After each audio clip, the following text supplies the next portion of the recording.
Aujourd'hui, nous allons parler de qu'est-ce que la cryptographie.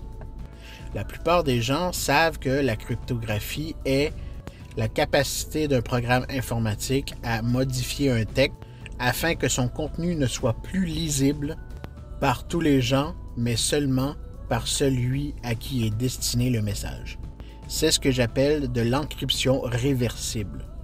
Donc, on a un message et en fonction d'un mot de passe, le message se mélange, devient complètement incompréhensible et à l'aide du même mot de passe, le message se reconstitue. Un simple XOR entre les lettres du message et du mot de passe. C'est aussi ce qu'on appelle une encryption symétrique. Dans la prochaine vidéo, je vous parlerai de l'encryption asymétrique et dans la troisième vidéo, je vous parlerai des hashes, les fameuses fonctions de hash utilisées dans la blockchain. L'encryption asymétrique est aussi une encryption réversible. Mais au lieu d'avoir un mot de passe commun entre l'envoyeur et le destinataire, il y a ce qu'on appelle une clé privée et une clé publique que l'envoyeur a générée lui-même. Donc nous avons une clé privée qui sert à encrypter le message avec un certain processus mathématique et on a une clé publique qui sert à décrypter le message à l'aide d'un autre processus mathématique.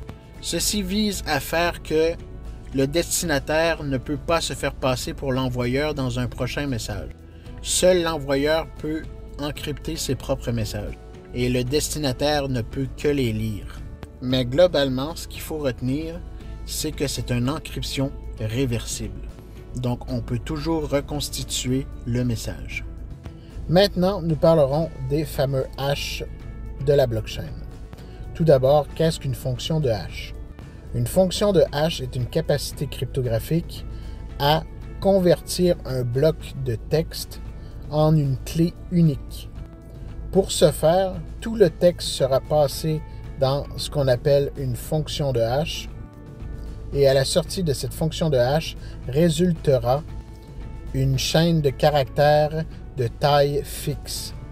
Donc, si la clé de hash doit contenir 32 caractères, qu'on passe 2 mots dans la fonction de hash ou qu'on passe un livre de 500 pages dans la fonction de hash, le résultat final sera 32 caractères. Mais c'est ce qu'on appelle une encryption irréversible. Personne ne pourra reconstituer le message initial. Pourquoi? Dans une prochaine vidéo. Mais à quoi sert une fonction de hash si on perd l'information? C'est simple. À faire une empreinte, une photo unique.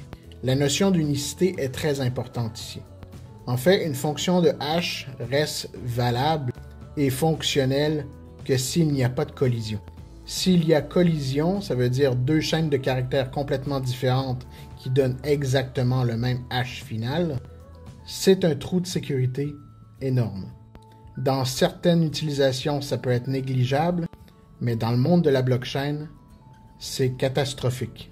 Donc, si on résume, une fonction de hash est une capacité de transformer n'importe quel texte en une chaîne de caractères unique et de taille fixe. Bonne journée!